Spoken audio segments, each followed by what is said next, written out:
senti melhor só de entrar aqui, irmãos.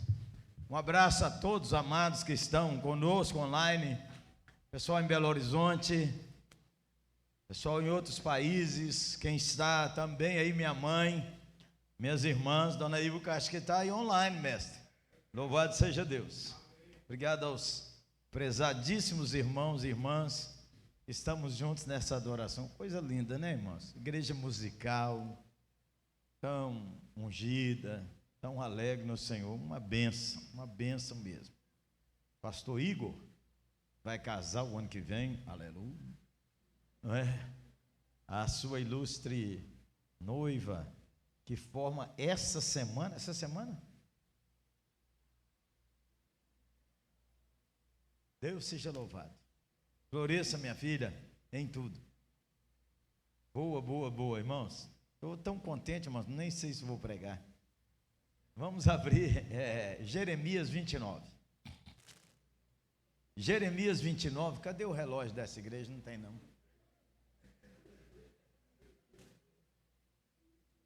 Vamos ficar em pé, irmãos, para ler as escrituras, por gentileza. Jeremias 29, nós vamos ler a partir do verso 1, por favor.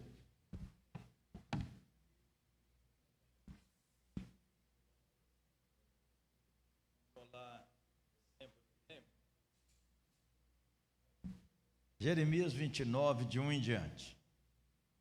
Este é, pois, o conteúdo da carta que o profeta Jeremias mandou de Jerusalém aos anciãos e aos líderes que ainda viviam entre os exilados, aos sacerdotes, aos profetas e a todo o povo que Nabucodonosor deportara de Jerusalém para a Babilônia. Muita história bíblica nesse primeiro versículo. Então, eu vou dar uma passadinha nessa história bíblica daqui a pouco. Verso 2. Isto aconteceu depois que o rei Joaquim e a rainha mãe, os oficiais do palácio real, os líderes de Judá e Jerusalém, os artesãos e os carpinteiros e os artífices foram levados cativos de Jerusalém para a Babilônia.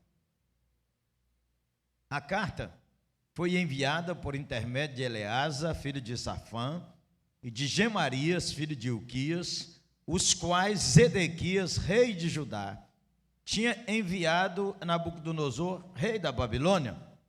A carta dizia: assim diz o Eterno, Todo-Poderoso, Deus de Israel, a todos os exilados que eu desterrei de Jerusalém para a Babilônia: edificai, pois, casas e habitai nelas, plantai jardins e pomares e comei de seus frutos.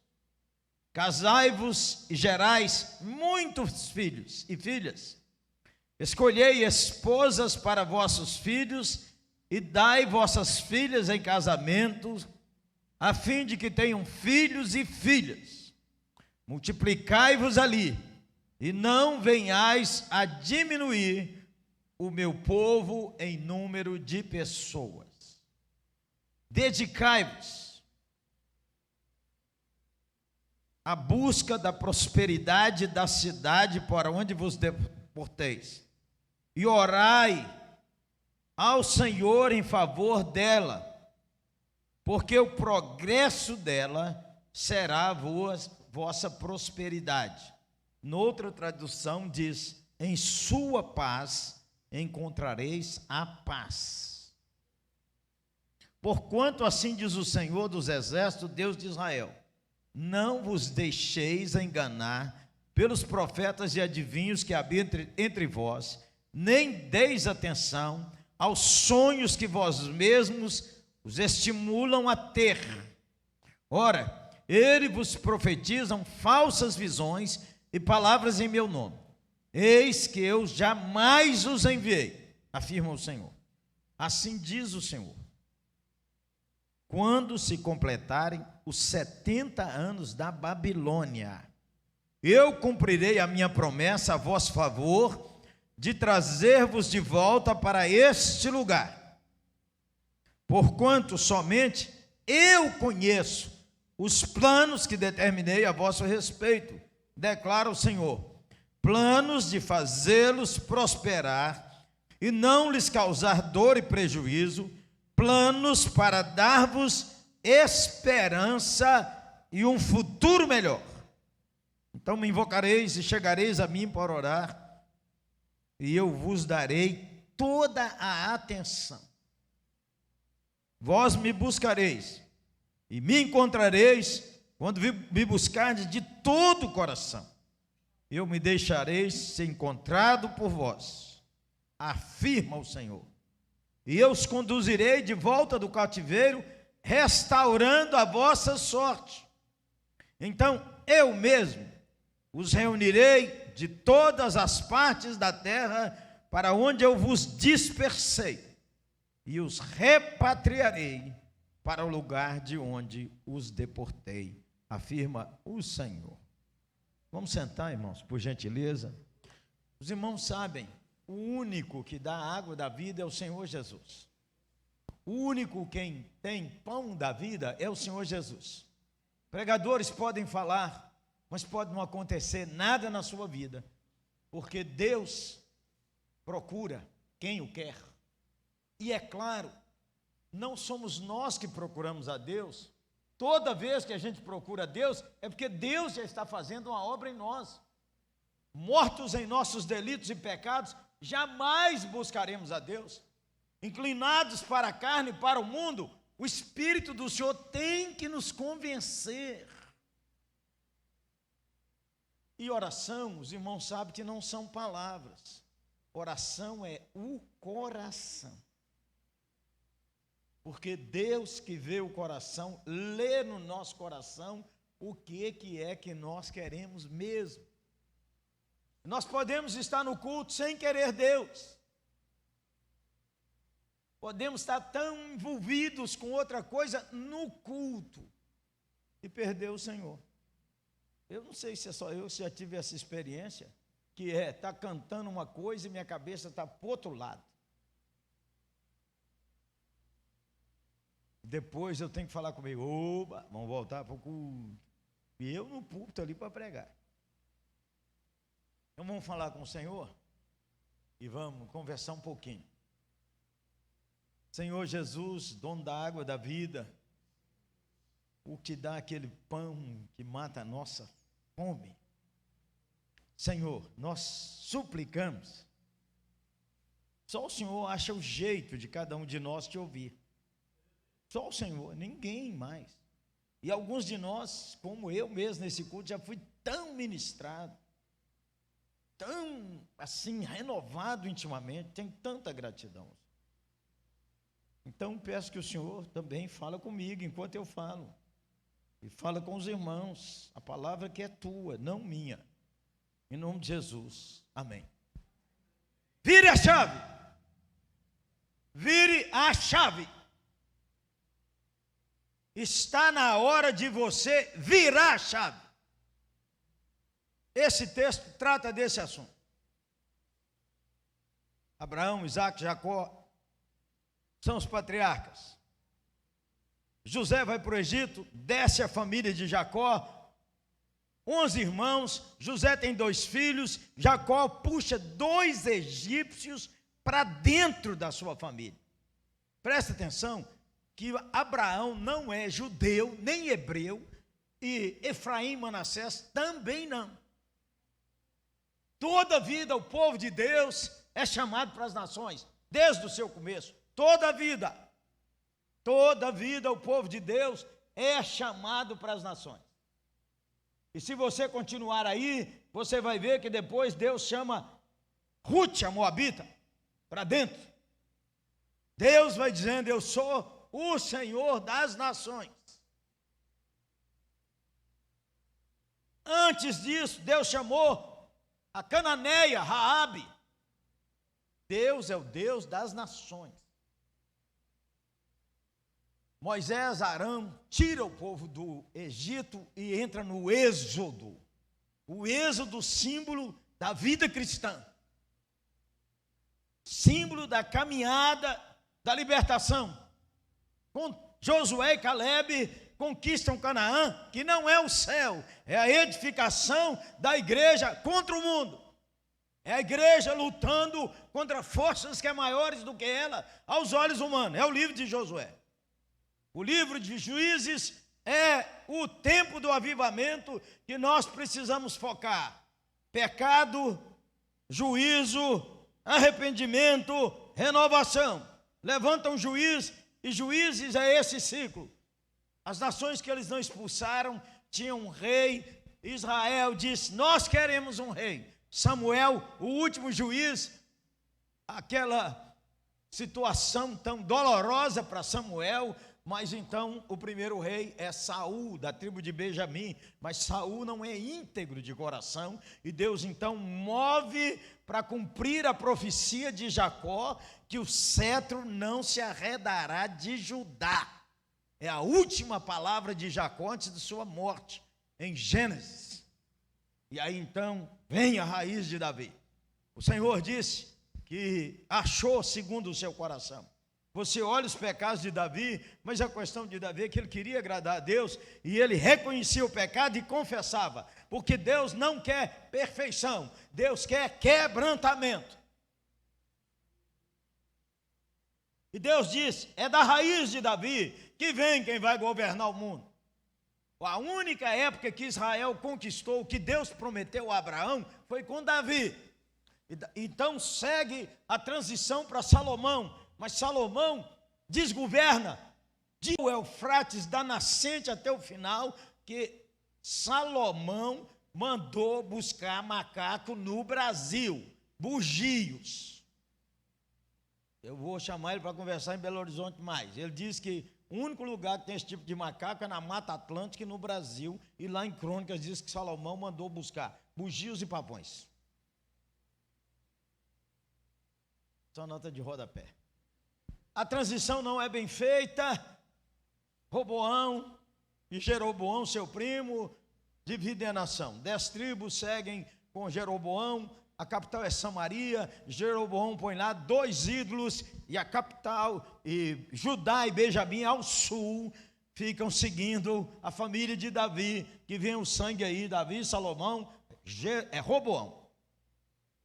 Aí nós temos 1 Samuel trata de Saul, 2 Samuel trata de Davi, 1 Samuel trata de Salomão e Roboão, e aí começa a confusão. Aí você e eu terminamos 1 Reis e entramos em 2 Reis, com os reis que não obedeceram ao Senhor, mas idolatraram, e os reis que obedecem ao Senhor. 2 Reis, você vive assim, numa tensão: obedece juízo, desobedece, obedece bênção, desobedece juízo. E aí as 10 tribos que seguiram Jeroboão, o reino do norte, entra na idolatria, provoca a ira do Senhor, não escuta Amós, não escuta Abacuque, não escuta Oséias, não escuta os profetas que vieram para falar com eles. E então as 10 tribos vão para o cativeiro assírio. O 2º livro dos Reis é um dos livros mais tristes da Bíblia, porque conta como é que a nação acabou. E o último capítulo do livro de Reis é um capítulo muito triste. E aí então o reino do sul, Deus exorta através de Isaías, através de Jeremias, Deus exorta dizendo: não anda desse jeito. Mas o reino do sul segue o mesmo caminho do norte, e Deus diz lá em Abacuque: eu vou trazer o juízo. Então a Babilônia vem conquistando o mundo de então, cerca Jerusalém, uma cidade murada, 3 anos de cerco. Primeiro vai negociando e entrega os jovens, entre os quais vai Daniel, que vai embora para o Egito. Daniel vai embora para o Egito com 14, 15 anos. E quando nós lemos Daniel, nós achamos que ele passou a vida inteira com a cidade. A partir do capítulo 4, Daniel já é um homem com mais de 40 anos, e do capítulo 7 em diante, ele tem mais de 60, e no capítulo 9 e 10, Daniel tem quase 90 anos de idade. O livro de Daniel é um tempo enorme de vida. E aí então vem a segunda leva. Mais cativos vão embora. Há uma negociação para ficar ali um homem representando Nabucodonosor. Jeremias diz assim: não procure apoio no Egito, entregue-se ao rei Nabucodonosor, que a nação não vai ser destruída. Mas o rei endureceu. Há uma das cenas de desenho na história mais tristes, é que os babilônicos tinham inventado a catapulta. E tem Nabucodonosor numa cadeira de ouro, levada por escravos com a mão assim. E a pedra sendo desenhada, voando, para destruir as muralhas. O livro de Lamentações nos conta o desastre, a tristeza. Não dá para ler o livro de Lamentações só aquele versículo: quero trazer à memória o que me dá esperança. Isso é desprezar o livro. O livro de Lamentações tem que ler todo. O livro de Lamentações, você e eu precisamos chorar com a dor de uma mãe que cozinhou seu filho para comer. É para chorar, porque o idoso andou cambaleando pelas ruas de Jerusalém, procurando comida e não tinha. Uma criança berrou de chorar, querendo água, e não tinha. Lamentações. Você lê Lamentações todo, irmão.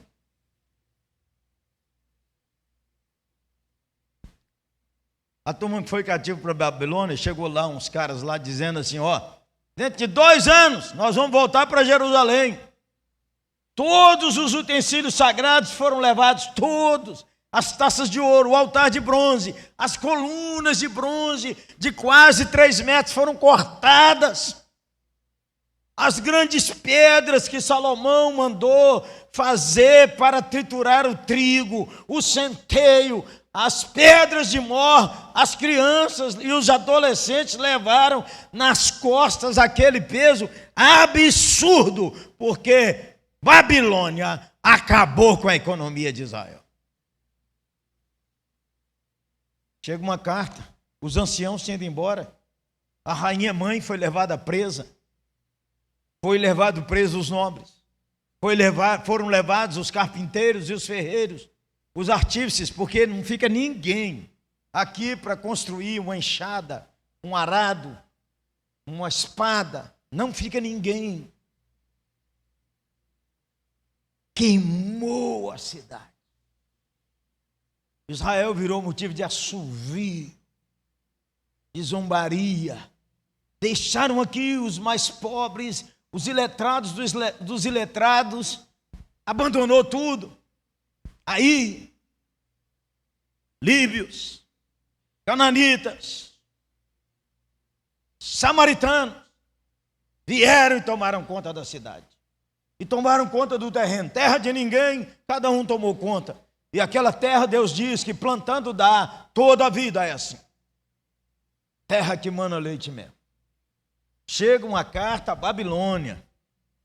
Lá estão os profetas, os sacerdotes, os líderes dizendo: ai, que saudade daquele tempo. E chega uns e diz: vai voltar. Ai, que saudade daquele tempo. Vai voltar. Já está quase voltando, é só 2 anos. Chega uma carta de Jeremias dizendo: daqui 70 anos. Quem aqui tem mais de 30, levanta a mão. Você vai orar hoje, só daqui 70 anos a resposta.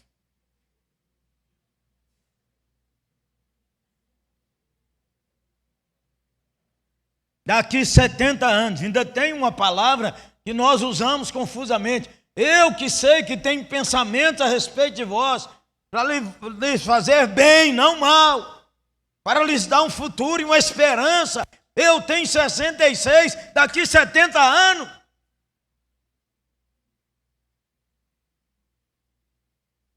Chega essa carta para dizer para todo mundo: vire a chave. Aquele mundo acabou. Aquele mundo acabou. Vire a chave. É nós, desse tempo. Quando voltar Virou. Está na hora de você virar a chave. Pastores, igrejas e crentes. Está na hora de virar a chave. Não, a pandemia me atingiu, então desatinja. A pandemia me jogou no chão, levante-se. A pandemia acabou com meus nervos. Toma um choque.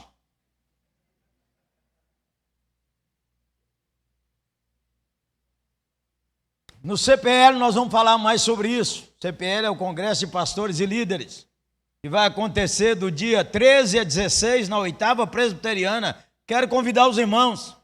Vai estar lá o Sustância, o Mestre Hernandes Dias Lopes, o Anjo, o Príncipe, o Subirá, o Proparoxítono, Lucinho, Michel Piragino. Pensa num batista. E vai estar lá a menina, Jaqueline Hayashi, a menina da internet que deixa as feministas tudo doida. Ei, menina Sustância. Eu também vou estar lá, peraí. E também. Ainda vai estar lá o doutor Roberto Ailme, um psiquiatra, meu amigo, aqui de Niterói, um doutorado na França. Pandemia toda nós conversamos. E várias vezes nós fizemos lives para ele falar sobre lucidez. E ele vai estar lá falando sobre lucidez. Como é que cultiva a lucidez? Bom, então eu vou só dar uma passeada assim no texto, você está comigo. Vire a chave. Quem mandou Israel para dispersão foi Deus, não foi Nabucodonosor. Eu que vos desterrei para a Babilônia. Foi Deus que mandou a igreja no mundo para dispersão digital. Foi Deus. Esse vírus maldito. Ei, crente, acorda. Ô Deus, eu vou voltar já nisso.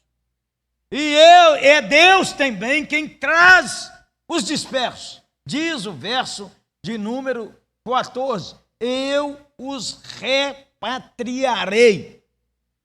Quem vai trazer a igreja de volta é Deus. Mas você sabe, acontece na Babilônia e acontece na dispersão digital. Nem todo mundo que foi para a Babilônia voltou. Nem todo mundo que foi para a dispersão digital voltará. Isso você tem que pôr na sua agenda de virar a chave.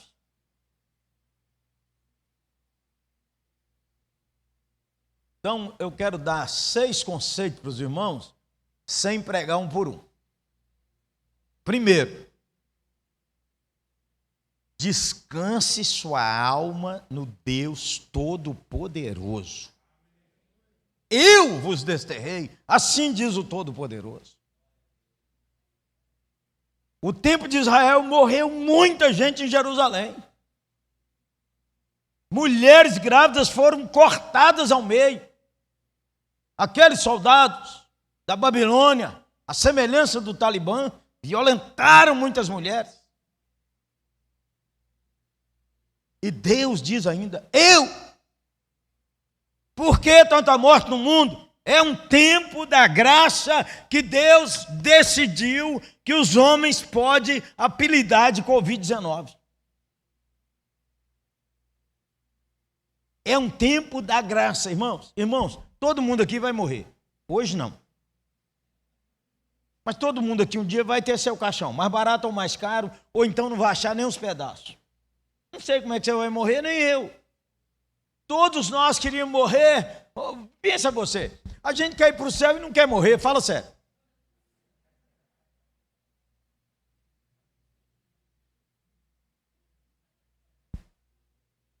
Você, no tempo de muita dor, precisa ter boa teologia. É a boa teologia que segura sua mente, senão você pira.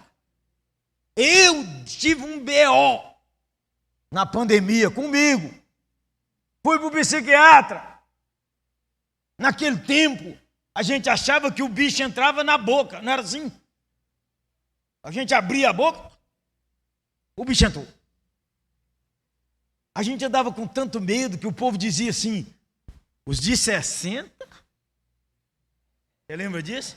Os de 60 estavam tudo morto, acabado. Todo dia a televisão falava, os de 60, eu, pastor titular da igreja, com 64. A liderança minha perguntou, o senhor vai fazer o quê? E era só, fique em casa. E eu não autorizava meus netos, que moram no mesmo prédio, chegar perto de mim. Pirei! Aí, menino, quando eu estava já melhorando um pouco, os líderes falaram, e aí, pastor, o senhor vai fazer o quê? Eu falei, eu não tenho notícia que profeta morreu de pijama em casa. Aí um dos líderes falou comigo, é porque naquele tempo não usava, reverendo. Porque você sabe, fazer live você fica de pijama. Fazer live você mete o pijama e uma blusa por cima e beleza.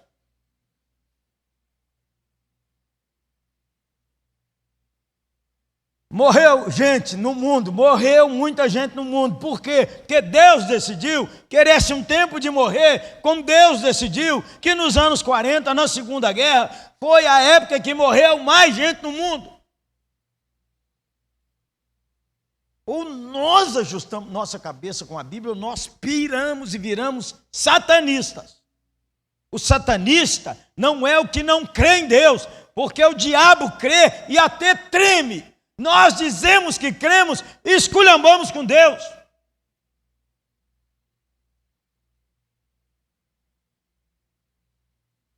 O satanista vai no culto. O satanista canta os hinos. O satanista não se rende de coração. O satanista pode ser até pastor de igreja sem invocar o diabo. Porque o diabo mais difícil de achar é aquele que entrou em Judas. Ele não roça, ele não cai, ele não baba, ele ainda dá beijo.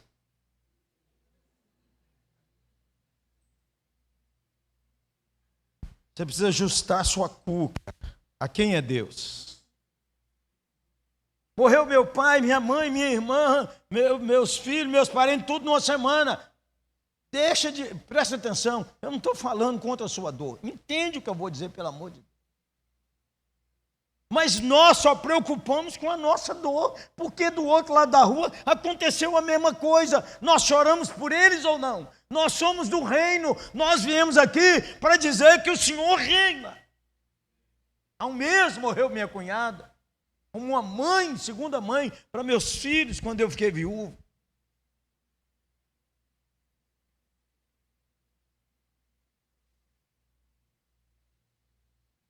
Você tem que sair do trono. Você e eu temos que sair do trono. Nosso discurso de todo dia revela quem está no trono, se somos nós ou o Senhor.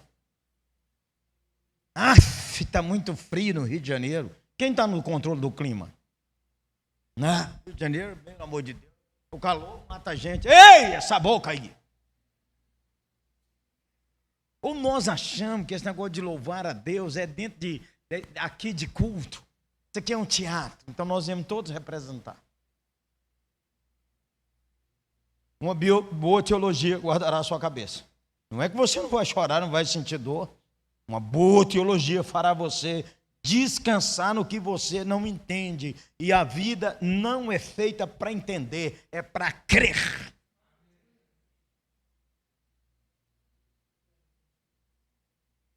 E você não entende desde as coisas mais elementares. E nós não sabíamos quase nada de nada de nada. Eu conversei com um homem que está estudando o Eufrates, o homem falou comigo, o Eufrates vai secar. É, doutor, é. Mas antes eu descobri, a Bíblia já tinha profetizado em Isaías 11.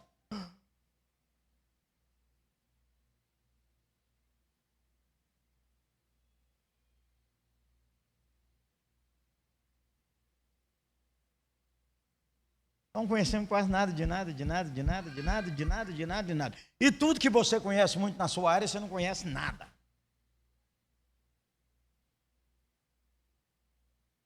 É ou não é? Você pode ser o top dos top dos top.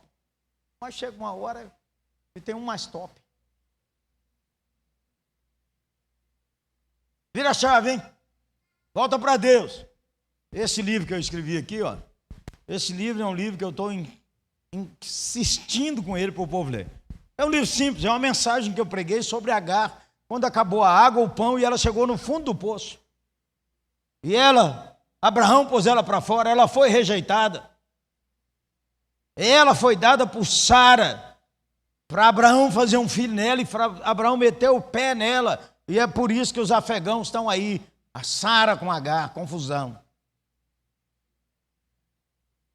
Agar chegou no fundo do poço, ela pôs o menino longe e foi chorar para morrer. Ela e o menino, não tem pão, não tem água. E Deus chegou e disse, o anjo do Senhor chegou e disse, você está chorando por quê, Agar? Nada, Pedro Bor. Nada, não estou com problema nenhum, nada. A boca seca de tanta sede, porque você sabe, antes de acabar a água para Agar, para Ismael, já tinha acabado para Agar há muito tempo. Porque as mães são assim. Ela já está inchada pela falta de água. Pôs o menino para morrer. Porque choras, Agar? E abrindo os olhos, viu um poço. Ou o poço já estava lá, ela não tinha visto, ou Deus cavou o poço estava lá. No meio do desastre da vida, você precisa enxergar o poço. Escrevi esse livro sobre isso. Confie na soberania de Deus. Creia na divina providência. Não tenha ódio de ninguém. Enfrente seus medos. E o texto ainda diz assim, e aquele menino se tornou flecheiro. E ela ainda casou ele. Aquele poço virou muito dinheiro. As caravanas passavam ali. Quem é a dona do poço? Agar. Troco água para o camelo. Você caiu. Vamos embora, vamos adiante. Vire a chave, hein? Estude mais sobre a soberania de Deus. Leia os salmos, reina o Senhor e trema os povos. Não tenha medo da política. Leia Daniel capítulo 2. A estátua de Nabucodonosor, a Babilônia passou, os medos e os persas vieram, passaram, os gregos vieram, passaram, vieram os romanos, passaram. Os romanos dividiram em 10 reis, que hoje representam a Europa, a China, a Rússia e todo o Oriente Médio. Passaram, uma pedra cortada sem auxílio das mãos, bateu na política global e o reino de Deus levantou. Lê Daniel 2, irmão, você não tenha medo. Os crentes ficam aí na internet conversando, xingando. Você não entende de tudo, por que você tem que dar opinião sobre tudo?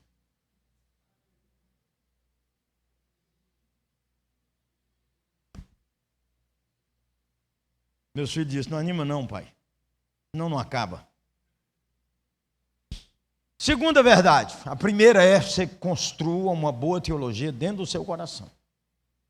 Você afirme para você mesmo que o Senhor é soberano. Ele governa. Eu não entendo. E nem precisa entender tudo, não. Quem casou aqui entendia tudo do seu marido? Não. Claudinha, minha mulher, diz que quando a gente namora, a gente só abre a bolsa. E o cara acha que está tudo ali. Ah, espera aí, Zé. Quando casar, você vai ver o tanto de mala que vai vir. E quando ela abrir essas malas... E ele também, menino.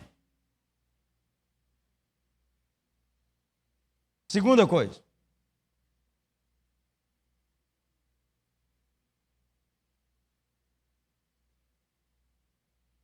Invista para a vida melhorar.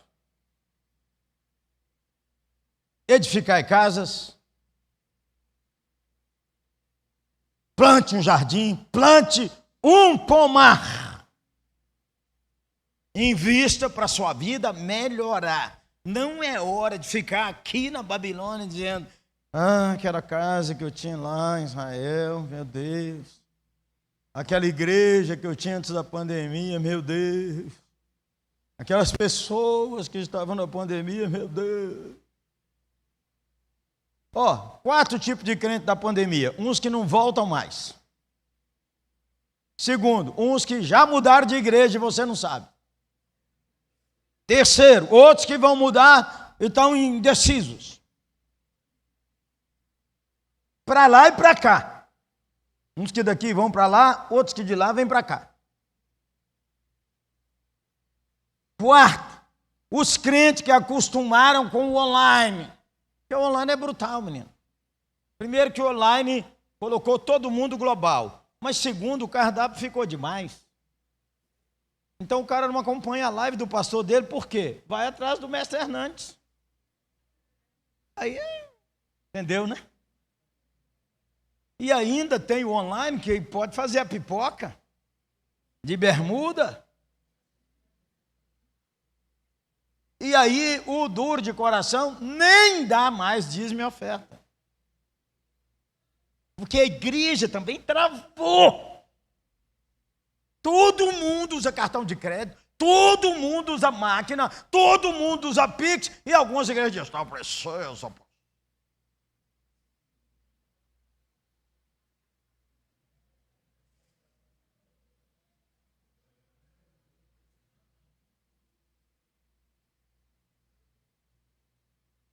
Nós não sabemos nem falar o QR Code. Tinha que ter pregado nos bancos tudo, o cara, é só abrir a câmera dele. Ó, gente, tá caindo aqui, ó. É só abrir a câmera dele, sai a conta, o cara passa o dinheiro na hora. Aqui na igreja, não. Ele tem que levantar e ir lá. Vira a chave, irmão. Tem que ensinar todo mundo. Não precisa ensinar. As vovó nossas tudo sabem pagar com Pix. É só na igreja que não pode, pelo amor de Deus. Elas tudo sabem pagar com cartão e a maquineta. Aí fica brigando. Aqui na nossa igreja não usa máquina. Nós não somos igual àqueles. Método.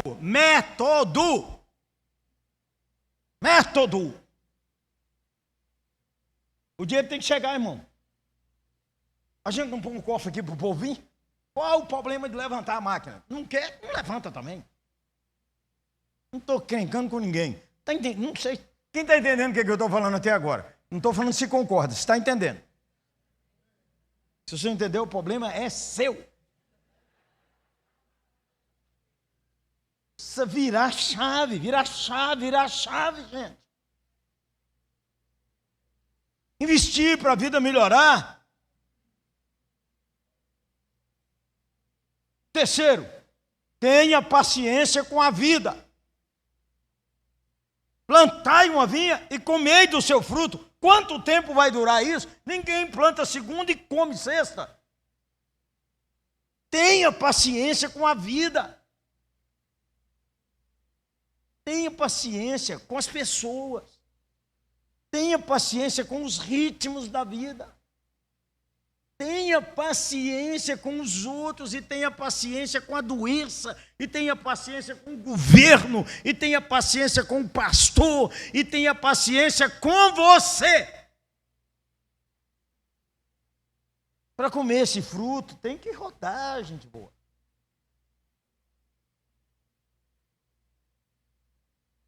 Comei do fruto. Tem uma colheita pronta da pandemia. O mimimi impede a gente de colher, irmãos.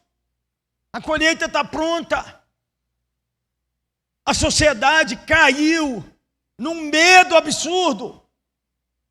O pior vírus da sociedade não é o Covid, não é o coronga. O pior vírus é o pecado. E nós ficamos atrás das bênçãos secundárias e não pensamos na bênção que é para valer, que é a salvação, porque todo mundo vai morrer e tem muita gente que nem ora com ódio dos ministros do STF, que é crente. E qualquer que seja a situação deles, eles são gente criada à imagem e semelhança de Deus, e devemos orar por eles e pedir ao Senhor isso, de orar com amor, e pedir ao Senhor que levante quem fale do amor de Deus, que eles também vão morrer. E você vai morrer, e o último capítulo de sua vida pode ser seu caixão, mas aquele que nascer de novo, esse não é o último capítulo, porque tem a manhã gloriosa da primeira ressurreição. tenho que viver com essa esperança.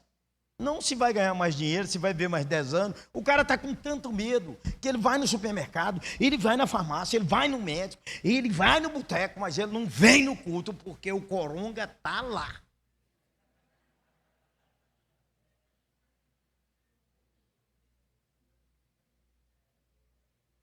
Poucos lugares são tão seguros igual a igreja séria como essa.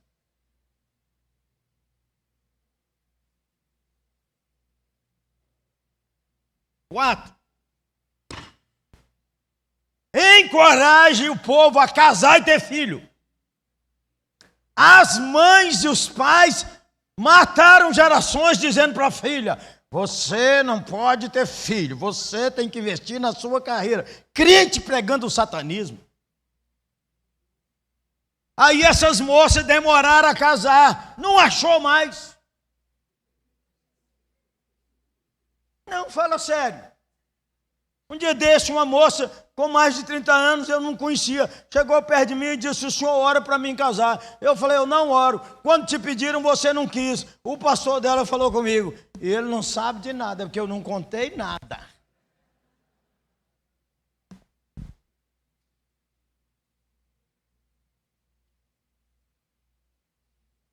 Eu encorajo a casar jovem. Mas eles não têm maturidade. Quando que você teve maturidade para ficar casado? Até hoje você dá B.O. Até hoje.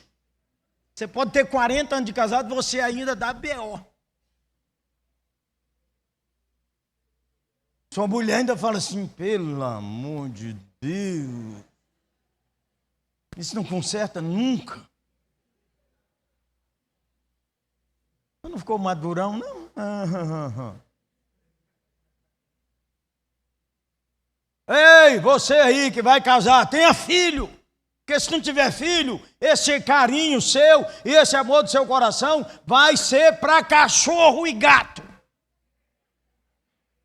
Tem um punhado de mulher jovem que não teve filho e vira para o cachorro e fala: meu bebê. E o homem sem juízo ainda fala assim: vem no papai, meu bem. E o cachorro faz uau.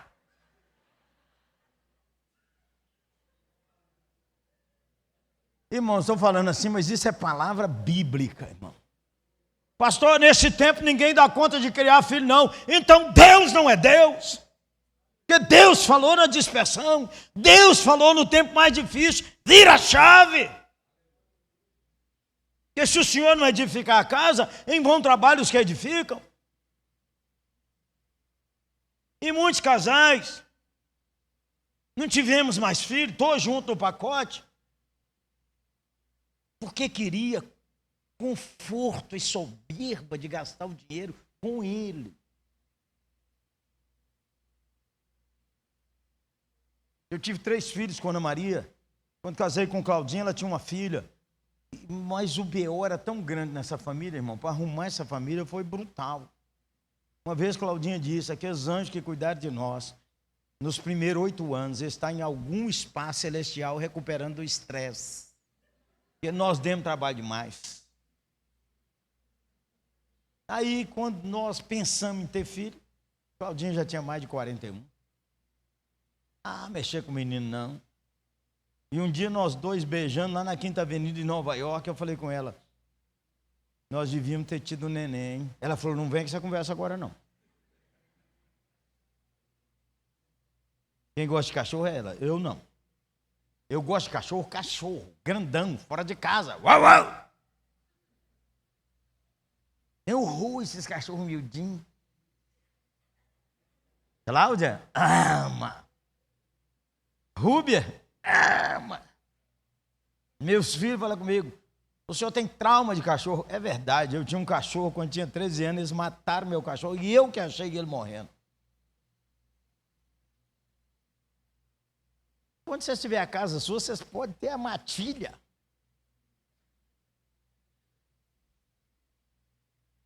Invista em famílias. Encoraje a casar. Faz a família crescer. Isso tem uma aplicação para a igreja. Vira a chave. A igreja precisa crescer, precisa ganhar quem Deus separou. A igreja precisa evangelizar. E a igreja não está presa dentro de 4 paredes. Você está entendendo o que eu estou falando? Porque você não mora aqui. Aqui não tem nem rato, nem barata.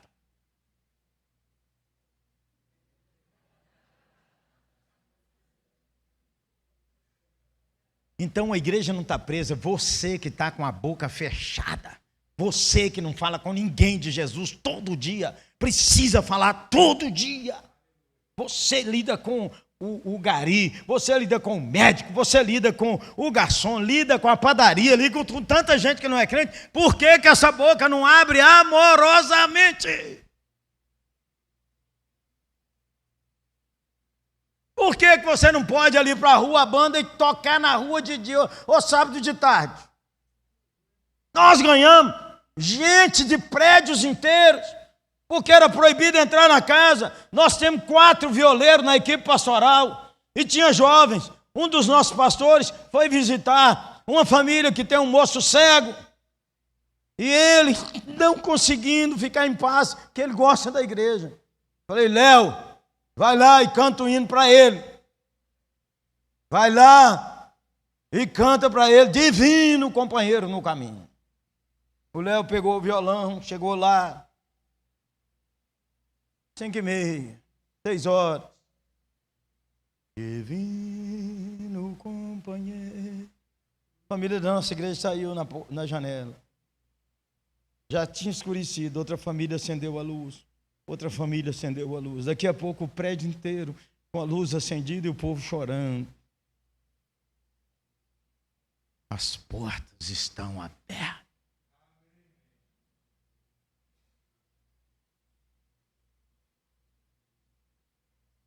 Pronto, acabou. Leia aí. Louvado seja Deus. Vamos orar. E esse livro aqui fala sobre família. Irmãos, a igreja foi dada para consolar a nação e a sociedade. Levante-se no poder de Jesus. Fala mais quem é Deus do que sobre o vírus. Agora os crentes só falam sobre a nova cepa, nova cepa, nova cepa, nova cepa, nova cepa. Pelo amor de Deus. Irmão, se essa for a estação que eu tenho que ir embora, eu já estou com a passagem no bolso. Se eu tenho que ir embora no tempo da pandemia, eu já estou com reserva na cadeira 4B. É cair aqui e embarcar. Irmão, gente melhor do que nós, do ponto de vista humano, já foi embora. Calvino, Spurgeon, Lutero, Paulo, Pedro, só classe A, Ode. Priscila, Áquila. Só classe A já. Nós aqui não vamos? Que isso, irmão? Nós vamos viver o Evangelho. Nós vamos fazer valer a pena. Que a tocha da fé vai caminhar na nossa mão. E aí, por que que nós temos que daqui 70 anos, porque você estudando a Bíblia, você vai descobrir que aqueles idosos inventaram a sinagoga. Porque a nova geração não tem o templo, mas eles têm que aprender de Deus. Ei, igreja, vire a chave. Qual é o tempo criativo? Nós vamos ter o mesmo jeito, a sociedade de senhoras, o jovem. Ei, vira a chave. Pode ter do mesmo jeito, noutra intensidade. Pode ter o mesmo título, pode ter coisa nova. Ei, Deus está vivo. Fica em pé, vamos orar. Senhor, nós te agradecemos por essa igreja viva, te agradecemos por esse povo amoroso, amado, queridaço. Nós pedimos a tua bênção demorada sobre essa igreja, e nós sabemos que o Senhor já está virando a chave aqui. Olha como a igreja está bonita, louvado seja o Senhor. Que avance os idosos, as crianças, traga as crianças de volta, os adolescentes e os jovens, dê-nos ousadia, responsabilidade, mas ousadia, Senhor. Assim oramos para que a história dessa igreja continue sendo proclamada de um povo de fé. Em nome de Jesus, amém.